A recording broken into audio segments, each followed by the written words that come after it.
5 साल पहले पूरनपुर की स्थिति क्या थी, पीलीभीत की स्थिति क्या थी और उत्तर प्रदेश की स्थिति क्या थी, यह आप में से किसी से छुपा हुआ नहीं है। भाइयों बहनों, 5 साल पहले पूरे प्रदेश में अराजकता थी, गुंडागर्दी थी, सत्ता प्रायोजित दंगे थे और सत्ता के संरक्षण में फल फूल रहे अपराध और अराजकता के इस तांडव में प्रदेश के अंदर कोई भी अपने आप को सुरक्षित महसूस नहीं करता था। लेकिन 5 साल के अंदर भारतीय जनता पार्टी की सरकार ने जो कार्य प्रदेश के अंदर किए, आज उसका परिणाम है। 5 साल में कोई दंगा प्रदेश में नहीं हुआ, आज प्रदेश में कर्फ्यू नहीं, आज व्यापारियों पर और महिलाओं पर कोई बमबाजी नहीं कर सकता।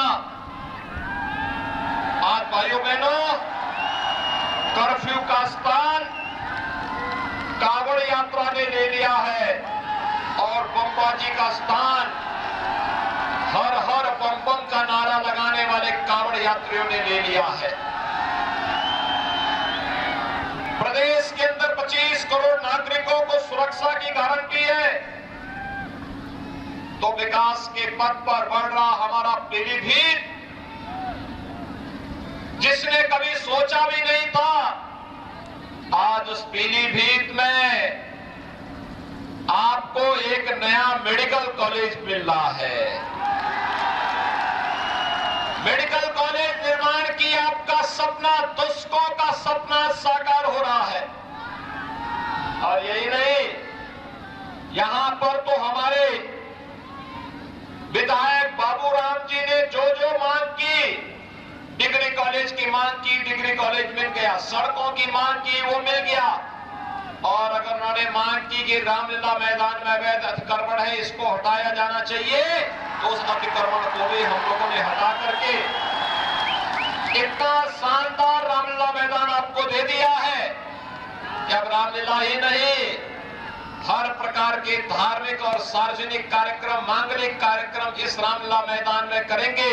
अगली बार इसकी सुंदरीकरण और भी अच्छे ढंग से आपको देखते हुए बनेगी, ये कहने के लिए आज मैं आपके पास आया हूं। पिछली सरकारों में भाइयों बहनों, अन्नदाता किसान आत्महत्या करता था, गरीब भूख से मरता था, जंगल राज की स्थिति थी, अपराधी सत्ता पर हावी होकर के थानों का संचालन हिस्ट्री शीटर करते थे, व्यापारी तबाह था, नौजवान बेरोजगार था, चारों ओर अराजकता का वातावरण 2017 के पहले था। भाइयों बहनों, आप देख सकते हैं फर्क साफ है। 2017 के पहले जो सरकार थी, याद करिए, कल अहमदाबाद की एक न्यायालय ने अहमदाबाद के सीरियल ब्लास्ट में 38 आतंकवादियों को सजा दी, उसमें से फांसी की सजा भी दी गई, आजीवन कारावास की सजा भी दी गई। और भाइयों बहनों, उत्तर प्रदेश के भी उसमें से कुछ आतंकी थे और उनमें से एक आतंकवादी का परिवार तो समाजवादी पार्टी के राष्ट्रीय अध्यक्ष के साथ समाजवादी पार्टी को वोट मांगते हुए देखा है आपने। समाजवादी पार्टी का प्रचार कर रहा है। आप अनुमान कर सकते हैं, सपा नई हवा है, वही सपा है। सपा का साथ, यानी सपा का हाथ आतंकवादियों के साथ, ये एक बार फिर से साबित हो गया है। आखिर 2012 में जब समाजवादी पार्टी की सरकार बनी थी, उस समय समाजवादी पार्टी ने पहला काम कोई किया था तो दर्जन भर से अधिक आतंकवादियों के मुकदमों को वापस लेने का कार्य किया था। दर्जन भर से अधिक आतंकवादियों के मुकदमों को, यही आतंकवादी कोई अयोध्या में राम जन्मभूमि पर आतंकी हमला किया था, कोई संकट मोचन मंदिर पर आतंकी हमला किया था, कोई सीआरपीएफ कैंप पर आतंकी हमला किया था, किसी ने बिजनौर में, किसी ने गोरखपुर में, किसी ने लखनऊ में, किसी ने कानपुर में, किसी ने वाराणसी में आतंकी घटनाओं को अंजाम देने की कुत्सित चेष्टा की थी। और उन आतंकवादियों की पैरवी तब कोई करता था तो समाजवादी पार्टी करती थी। भाइयों बहनों, कल के न्यायालय के फैसले से एक बार फिर साबित हो गया है कि समाजवादी पार्टी का हाथ आतंकवादियों के साथ, एक तरफ आतंकवाद समर्थक समाजवादी पार्टी है और दूसरी तरफ गांव, गरीब, किसान, नौजवान, महिलाएं और समाज के प्रत्येक तबके के हितों के लिए कार्य करने वाली भारतीय जनता पार्टी की सरकार। याद करिए, जब 2017 में हमारी सरकार बनी, हमने पहला काम किया था अन्नदाता किसानों के कर्ज माफी का। अन्नदाता किसानों का, प्रदेश के अंदर 86 लाख किसानों का 36,000 करोड़ रुपए का कर्ज माफ हुआ था। और भाइयों बहनों, पीलीभीत के 53,400 से अधिक किसानों का कर्ज माफ हुआ था, 53,000 से 400 से अधिक किसानों का।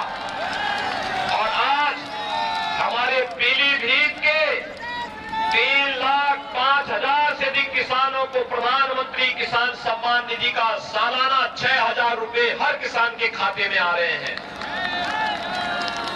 गन्ना किसानों का 1,60,000 करोड़ रुपए गन्ना मूल्य का भुगतान किया जा चुका है। और क्रय केंद्र के माध्यम से लागत का 1.5 गुना दाम कोई दे रहा है। ये भारतीय जनता पार्टी की डबल इंजन की सरकार दे रही है। भाइयों बहनों, आप इस बात को जानते हैं, समाजवादी पार्टी की सरकार ने दिव्यांगजनों के, विधवा महिलाओं के और वृद्धजनों के पेंशन को रोक दिया था। भारतीय जनता पार्टी प्रदेश के अंदर 1 करोड़ दिव्यांगजन, विधवा महिला और वृद्धजनों को 12,000 रुपए सालाना पेंशन देने का कार्य कर रही है। और यही नहीं भाइयों बहनों, गरीब कल्याण की बात आती है तो 43 लाख से अधिक गरीबों को हमने एक आवास उपलब्ध करवाया। सपा की सरकार में 18,000 गरीबों को भी मकान नहीं मिल पाए थे। आज जब मैं आपके पास आया हूं आपसे कहने के लिए, कोरोना प्रबंधन आपके सामने, फ्री में टेस्ट, फ्री में उपचार, फ्री में वैक्सीन। कितने लोगों ने वैक्सीन ले ली है यहाँ पे? अभिनंदन आपका, पूरनपुर वासियों का, पीलीभीत वासियों का अभिनंदन जिन्होंने वैक्सीन लिया। ये वैक्सीन कोरोना के खिलाफ देश की लड़ाई का प्रतीक है। कोरोना हारेगा, भारत जीतेगा। और भाइयों बहनों, थर्ड वेव कब आई, कब चली गई, कोई पता नहीं।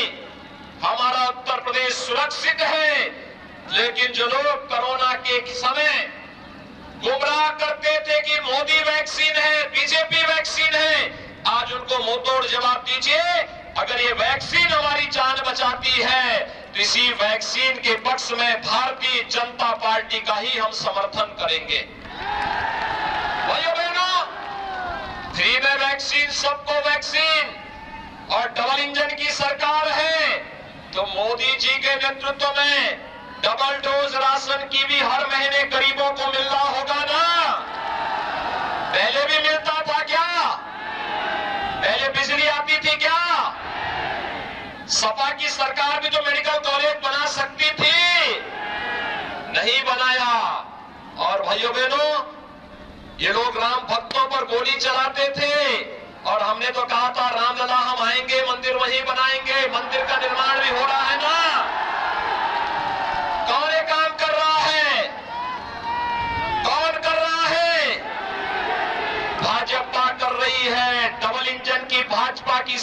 सरकार कर रही है।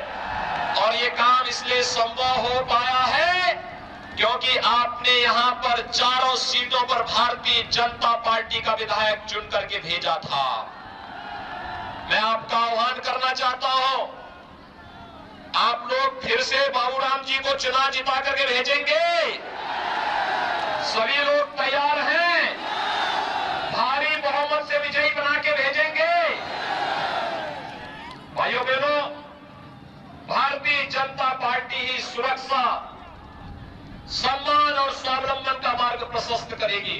और इसके लिए मैं आपका आह्वान करूंगा, आप सभी लोग भारतीय जनता पार्टी के प्रत्याशी श्री बाबूराम पासवान को, यहां पर श्री विनोद तिवारी जी हमारे पूर्व मंत्री भी हैं, उनके नेतृत्व में भारतीय जनता पार्टी इस चुनाव को अपनी पूरी टीम के साथ मजबूती के साथ लड़ रही है। और मेरा आप सबसे आह्वान होगा, श्री बाबूराम जी को और भारतीय जनता पार्टी के हमारे जितने भी प्रत्याशी हैं, इनमें संजय गंगवार पीलीभीत से, स्वामी प्रवक्तानंद बरखेड़ा से, विवेक वर्मा बीसलपुर से, इन सभी को आपसे मैं इस बात के लिए आह्वान करूंगा कि इन सबको विजयी बनाने में अपना योगदान दें। जो बात मेरे सामने आई है, यहां पर बंगाली समाज के नागरिकता के बारे में भाइयों बहनों मैंने कमेटी गठित कर दी है, कमेटी गठित कर दी है और सरकार आने के बाद इस कार्य को भी सरकार करेगी। और भाइयों बहनों, अन्य विकास की योजनाओं को तो सरकार प्राथमिकता के आधार पर ले रही है। और इसीलिए बाबूराम जी को, बाबूराम जी इधर आइए,